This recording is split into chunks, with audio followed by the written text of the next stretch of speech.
Praise the Lord. சகோதர Augustine Jebakumar அவர்களை வெளிநாட்டிற்கு பிரசங்கம் பண்ண கூப்பிட்டிருந்தாங்க.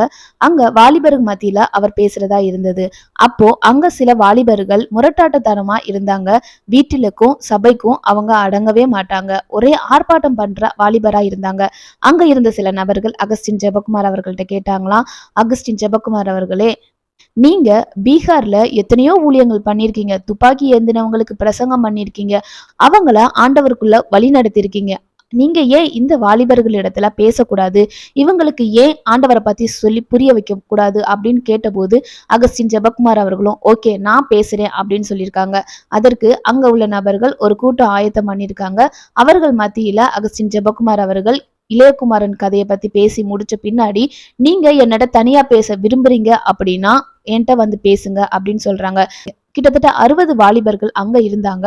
அங்க முதல் ஆளா ஒரு வாலிபன் அகஸ்டின் ஜெபக்குமார் அவர்களை சந்திக்க வராங்க. அங்கிள், நீங்க சொன்ன கதைய நான் ஏத்துக்கிற முடியாது. ஏன் அப்படின்னா, நீங்க இளையகுமாரனை பத்தி சொன்னீங்க. நீங்க எந்த நிலையில இருந்தாலும் உங்க அப்பா உன்னை ஏத்துக்கிறவாரு. அழுக்கா இருந்தாலும் அயோக்கியத்தனமா இருந்தாலும் அப்படி எந்த நிலையில இருந்தாலும் உங்க அப்பா உன்னை ஏத்துக்கிருவாரு அப்படின்னு நீங்க சொன்னீங்க. ஆனா அதை என்னால ஏத்துக்கிற முடியாது. அது இயேசு கிறிஸ்துவுக்கு வேணா பொருந்தும், ஆனா எனக்கு அது பிடிக்காது. நான் அதை ஏத்துக்கிற மாட்டேன். இது பைபிள்ல எங்க அம்மா எத்தனையோ தடவை சொல்லியிருக்காங்க இந்த கெட்டகுமாரன் கதையெல்லாம். ஆனா என்னால இந்த கதையை ஏத்துக்கிறவே முடியாது அப்படின்னு சொல்லும் போது அகஸ்டின் ஜெபக்குமார் அவர்கள் ஏன்பா ஏத்துக்கிற முடியாது அப்படின்னு கேக்குறாங்க. அதற்கு அந்த பையன் சொல்றான், I don't want a father, I don't want to know him அப்படின்னு சொல்றாங்க. எனக்கு அப்பா தேவையே இல்லை, எனக்கு அப்பாவை பத்தி தெரிஞ்சுக்கிறன்னு விருப்பமும் இல்லை, அதனால நான் இந்த கதையை ஏத்துக்கிற முடியாது அப்படின்னு சொல்லும்போது அகஸ்டின் ஜெபக்குமார் அவர்கள் சொல்றாங்களாம், ஏன்பா அப்படி பேசுற, ஒரு கூலான அட்மாஸ்பியர்ல பேசணும், உட்காந்து நம்ம பேசலாம் அப்படின்னு சொல்லும் போது அங்க அகஸ்டின் ஜெபக்குமார் அவர்கள் உட்கார்றாங்க.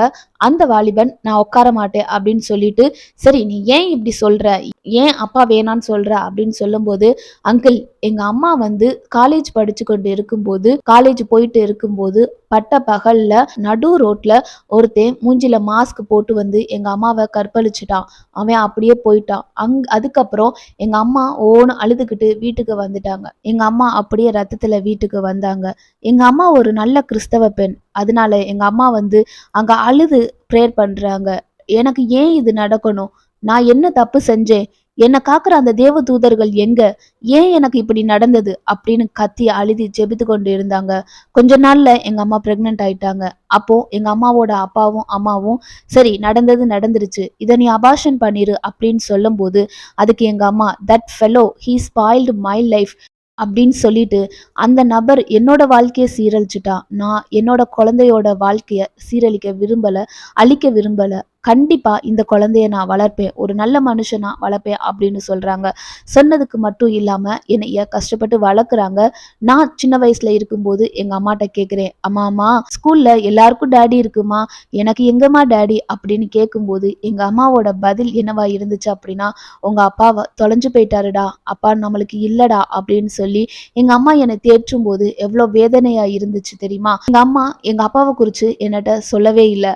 ஆனா ஒரு நாள் எனக்கு தெரிய வந்தது. எப்படி தெரிய வந்தது அப்படின்னா, எங்க அம்மாவோட அம்மாவும் அப்பாவும், அதாவது எங்க தாத்தா பாட்டி, ஒரு நாள் கோபத்துல என்னோட ஆர்கியூ பண்ணிட்டு இருக்கும்போது என்னட்ட சொன்னாங்க, உங்க அம்மாவை ஒரு நாள் பட்ட பகல்ல ஒருத்தன் கற்பழிச்சுட்டான், அவனுக்கு பிறந்தவன் தானே நீ, அதனால நீயும் அப்படிதான் இருப்ப, நீ ஒரு ரிபலுக்கு பிறந்தவன்டான் அப்படின்னு சொல்லிட்டு அவனை கோபமா சொல்லும் போதுதான் அவனுக்கு தெரிய வருது, ஐ ஆம் எ சன் ஆஃப் ரேபிஸ்ட், என்னோட அப்பா ஒரு ரேபிஸ்ட் அப்படின்னு தெரிய வந்துச்சு.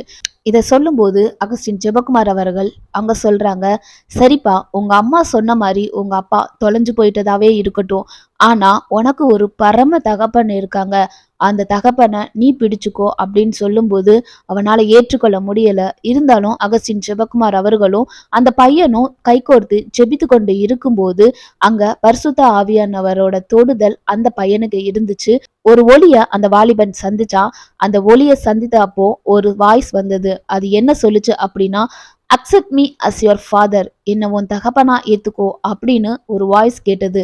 அவ்வளோதான். அந்த பையன் ஜெபித்து முடிச்ச உடனே துள்ளி குதிச்சுட்டு, எனக்கு அப்பா கிடைச்சிட்டாரு, எனக்கு ஒரு அப்பா இருக்காரு, எனக்கு அப்பா கிடைச்சிட்டாரு அப்படின்னு சொல்லி முடிச்சுட்டு அகஸ்டின் ஜெபக்குமார் அவர்கள்ட்ட சொல்றாங்க, நான் எனக்கு இப்படி ஒரு இப்படி நான் ஒரு ஒலியை சந்திச்சேன், அதுல இந்த வாய்ஸ் கேட்டது அப்படின்னு கேட்கும்போது அகஸ்டின் ஜெபக்குமார் அவர்கள் சொல்றாங்களாம், இப்போ உனக்கு ஒரு அப்பா கிடைச்சிட்டாங்க, கடைசி வரைக்கும் உன் கூட இருப்பாங்க அப்படின்னு சொல்லிட்டு நீ சொன்ன அந்த ஒலிய அவர் நீ அந்த வாலிபன் சொன்ன ஒலிய அகஸ்டின் ஜெபக்குமார் அவர்கள் சந்திக்கல, அந்த வாய்ஸையும் அவங்க கேட்கல. ஆனா தேவனே இறங்கி வந்து அந்த வாலிபன் இடத்துல என்ன உன் தகப்பனா ஏத்துக்கோ அப்படின்னு சொல்லும்போது அங்க ஆவியானவரோட பிரசன்ஸ் இருந்தது.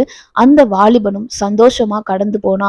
இன்னைக்கு நீங்க நிறைய பேரு இந்த மாதிரி பாதிக்கப்பட்டிருந்திருக்கலாம். உங்களுக்கு அப்பா இல்லாம இருந்திருக்கலாம், உங்களுக்கு அம்மா இல்லாம இருந்திருக்கலாம், உங்களுக்கு எந்த ஒரு உறவுமே இல்லாம இருந்திருக்கலாம். ஆனா பரம தகப்பன் சொல்றாங்க, என்ன உறவுக்காக ஏங்கி கொண்டு இருக்கிறியோ நான் அந்த உறவாகவே வரேன் அப்படின்னு சொல்றாரு. உனக்கு அப்பா இல்லைன்னு ஒருபோதும் கலங்காத, நானே உன் தகப்பனா இருக்கிறேன் அப்படின்னு சொல்றாருங்க. கர்த்தர் எப்போதுமே உங்களை ஒரு செல்ல பிள்ளையா தான் பாக்குறாரு. என்னைக்கும் நீங்க அனாதையா இல்ல, அவரை பற்றி கொள்ளுவோம். கர்த்தர் எப்பொழுதும் நம்மளோடு கூட இருப்பாராக. ஆமீன். God bless you. Jesus loves you.